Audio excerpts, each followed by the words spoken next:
রাষ্ট্রের শাসক হয়ে দেশের নাগরিক, বিশেষ করে তরুণ ছাত্র জনতার রক্তে পা ভিজিয়েছিলেন, তার বিচারের মাধ্যমে তাকে যে দণ্ড দেয়া হয়েছে, আমরা বিশ্বাস করি এই দণ্ড প্রদানের মাধ্যমে ইতিহাসের একটি অধ্যায়ের মীমাংসা হয়েছে এবং এই জাতির ন্যায় বিচারের প্রতি যে তৃষ্ণা, ন্যায় বিচারের জন্য, জাস্টিসের জন্য জাতির যে কোয়েস্ট, সেটি আজকে সম্পন্ন হয়েছে।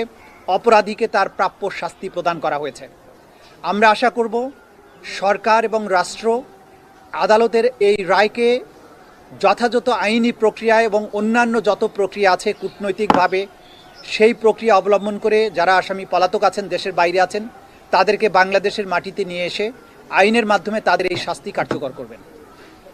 আজকে এই রায়ের মাধ্যমে আমাদের ব্যক্তিগতভাবে প্রসিকিউশনের খুশি বা অখুশির কোনো ব্যাপার নেই।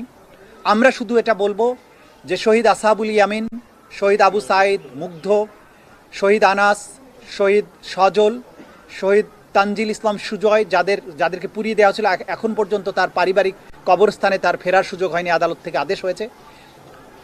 শহীদ রিয়া গোপ, শহীদ নাইমা সুলতানা, শহীদ আহাদ সহ বাংলাদেশের যে 1400 তরতাজা তরুণ প্রাণ এই স্বৈর শাসনের অবসানের জন্য জীবন দিয়েছেন, তাদের পরিবারে যদি সামান্য একটু স্বস্তি আসে, সেটি আজকের এই প্রসিকিউশনের প্রাপ্তি।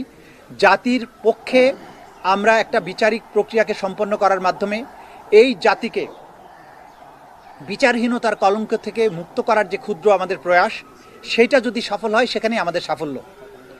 আমরা মনে করি এই রায়টি কোনো ধরনের কোনো অতীতের প্রতিশোধ নয়, এটি হচ্ছে জাতির প্রতিজ্ঞা ন্যায় বিচার প্রতিষ্ঠার জন্য।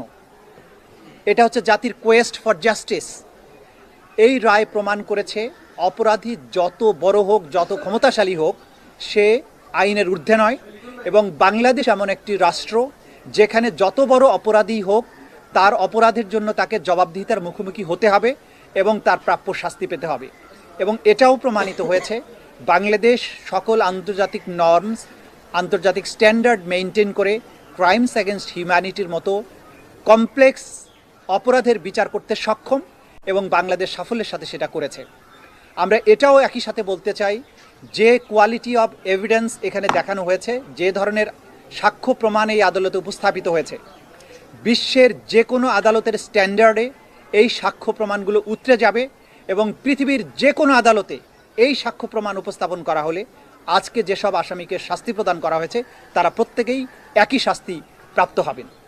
আমরা আজকের এই রায় প্রক্রিয়া সমাপ্ত হওয়ার মাধ্যমে আমাদের একটা দীর্ঘ আইনি লড়াইয়ের সমাপ্তি হয়েছে, যদিও আরও অনেকগুলো মামলা বিচারাধীন।